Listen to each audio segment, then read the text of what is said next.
নমস্কার, আমার আপনজনেরা, রুদ্রবার্তায় আপনাদের সকলকে স্বাগত জানাই। আমি রুদ্রপ্রসাদ ব্যানার্জি। বেশ ভালো লাগছে, পশ্চিমবঙ্গের বুকে বিজেপি যেন নিজেদের ফর্ম ফিরে পাচ্ছে, আর এই ফর্মেই খেলতে হবে বিজেপিকে। আজকে বীরভূম জেলায় বিজেপির যে দাপট আমি দেখলাম, খুব ভাইরাল একটা ভিডিও। দেবতনু ভট্টাচার্য মানে বীরভূম জেলার সভাপতি, তার একটি ফেসবুকে পোস্ট করা ভিডিও দেখে গায়ের লোম খাড়া হয়ে গেছে। কারণ বহুদিন পরে বিজেপিকে দেখছি এইভাবে বোল্ডলি এগিয়ে যেতে। আর সবকিছু নিয়ে এই মুহূর্তের রুদ্রবার্তা।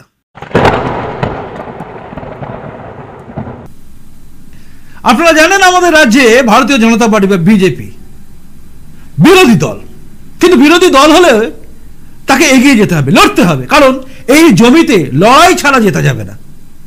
আর সেটা বারবার আমি আপনাদের বলেছি, রুদ্রবার্তায় আমি বারবার বলি আপনাদের যে লড়াই ছাড়া এখানে জেতা যাবে না।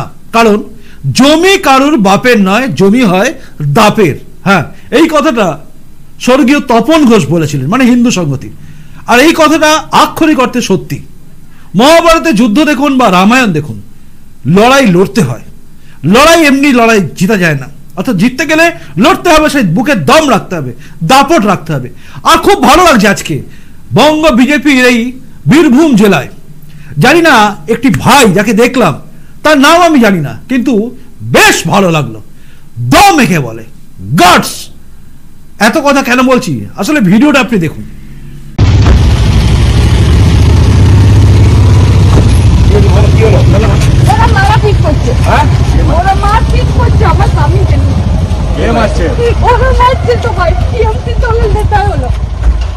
কেন মারছে জানি না।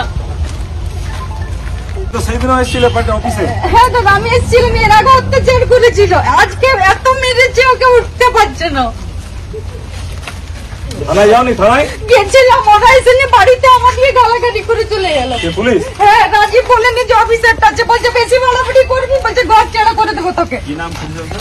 রাজীব। আমাদের এক্সচেঞ্জ জেলা তো চলো অরিজিৎ দা এসছে। ঠিক আসতে কোথায় আর আপনি যে অফিসারটাকে বলেছেন না সৌমিত হালদারকে দেখবো, ও এসে আমাকে এটা সান্ত্বনা দিবে কোথায়? হ্যাঁ, খালি পার্টি পলিটিক্স দিয়েছে আর আমাকে চোখাচ্ছে যে একবার ভোলা সিং এর নাম করছে, বলছে কি একবার তোকে ঘর ছাড়া করে দিয়েছিলাম, আবার ঘর ছাড়া করে দেবো। বলুন, এটা আমিও ওকে বললাম আপনি অফিসারগিরি করতে এসছেন না কি করছেন এখানে? হ্যাঁ, আমাকে এখানে সান্ত্বনা দিবেন কোথায়? মেরে দিচ্ছে আমাকে আর আমাকে চোখাতে চলে এসছেন। সময় বিজেপি করো, তোমাদেরকে বলছি তো বিজেপি করো। আর কে তোমাদেরকে হাত দিচ্ছে আমি দেখছি। দেখলাম কি কোন সিং আছে আর কোন দাদা আছে দেখছি। ভোলা সিং এর নাম করছে, জমিদারি দেখুন তার জমিদারি বার করে দেবে পারেন। অনেকদিন 4.5 বছর রাজত্ব করেছে।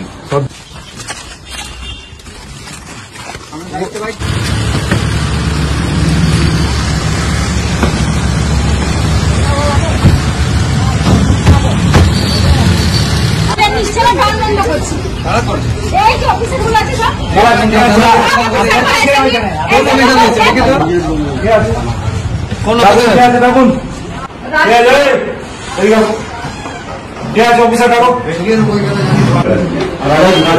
অফিসার আছে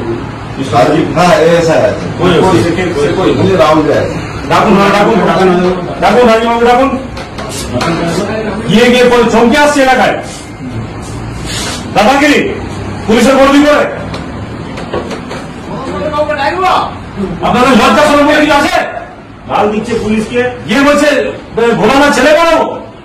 ওই আবার ইয়ে করছেন অনুব্রত ঘটনার পরে আপনাদের যদি লজ্জা না আসে, আর কখন লজ্জা আসবে আপনাদের? ইয়ে না, তৃণমূল নেতার নাম নিচ্ছে। ওনাকে ডাকুন, রাজীব অফিসার যে আছে ডাকুন। না ডাকলে আমি দাদাগিরি বলে আমি বার করে দিচ্ছি পুলিশের বদলি করে। উনি ছিলেন আর ওনার সাথে যেগুলো কনস্টেবল ছিল, একটা সিকিউরিটি ছিল, উনি তো উনি অভদ্র ব্যবহার বলছে, তোকে এই বাড়িতে আমি আর থাকতে দেব না। হ্যারাস করছে আর আপনি গাল দিচ্ছিলেন। শুধু লোক না, আপনাদের পুলিশ যেখানে গিয়ে প্রোটেক্ট করা দরকার পরিবারকে, সেখানে গিয়ে বলছে যে এইরকম করলে আরো ভোলাদার ছেড়ে দিয়ে পিঠ পেটাবো। এই ভাষা বলেছে আপনাদের মিস্টার রাজীব, যে অফিসার আপনাদের আছে। সব অফিসারকে বলে দেন পুলিশ ছেড়ে দেয়, ভোলা থেকে চাপটা বাজিয়ে রূপনাথপুর ফাইল ছাড়ো। অনেক খরচা করতে বলছে, 14 বছর ধরে সহ্য করছে। আপনি চালাবেন না তৃণমূল চালাবে অফিসে কেন? হ্যাঁ, তো কি হয়েছে? তুমি না, তুমি আসো না, কি হয়েছে? বলেছে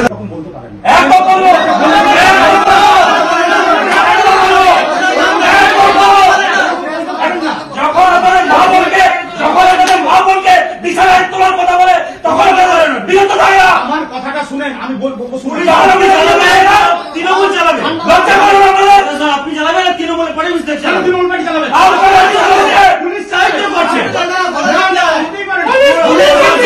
চালাবেন তৃণমূলের পার্টি বাবু আপনাদের সমাজে কোনো শত্রুতা নেই।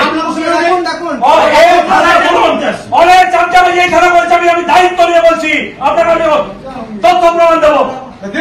থানাটা এখানে থানা হিসেবে চালান, নাহলে ভোলা সিং এর পার্টি অফিসে ট্রান্সফার করে দেন। আর ওটা বলেছে কিনা সেটা প্রমাণ হোক আগে, আপনি করুন।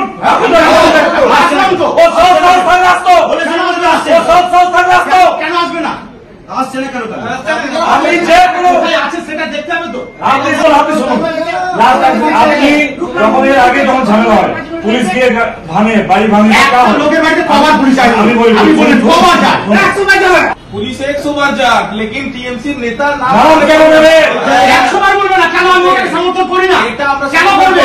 আমরা পার্টির কথা চলি না। আমরাও অনেক দিন ধরে অ্যাডমিনিস্ট্রেশনের সঙ্গে ডিল করে রাজনীতি করছি, আমরাও করেছি অনেক। দাদা শুনেন, আমরা সহ্য করব, আপনিও যেমন টিএমসি বলা সভাপতি বলছেন, ওনাদের যদি দোষ থাকে, হ্যাঁ, তাহলে ওনাদের বিরুদ্ধে আইনি ব্যবস্থা নেবেন। যদি কারোর বিরুদ্ধে কমপ্লেন থাকে নিশ্চয় দেবে, আপনি আইনি ব্যবস্থা নেবেন। একবার 100 বার পুলিশ কোন সময়তে যদি ভোলা সিং এর নাম নিয়ে ওখানে বলে, আমরা কিন্তু বারবার আসবো, বলে ওটাকে সমর্থন আমরা করব না। যে বলবে তার নিজের দায়িত্বটা, হ্যাঁ, আপনাদের সিদ্ধান্ত, সেটা পুলিশ জানেনি, তার নিজের ব্যক্তিগত তার ইন্টারেস্ট।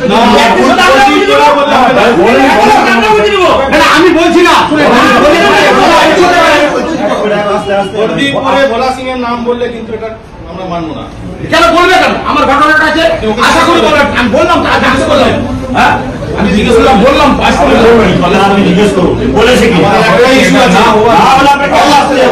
আমাদের একটা ইস্যু আছে, তবে আমি একটা আপনাদের বলে দিলাম আমাদের যে বিষয়, না আমি শুনে পুলিশ নিরপেক্ষ হবে, হ্যাঁ নিশ্চয়ই হবে।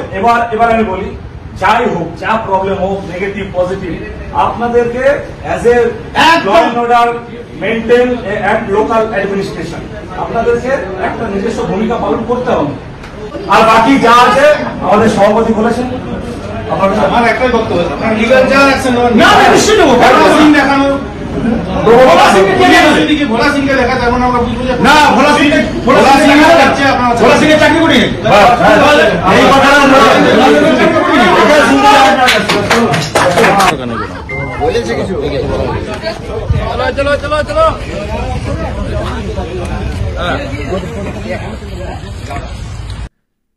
দেখলেন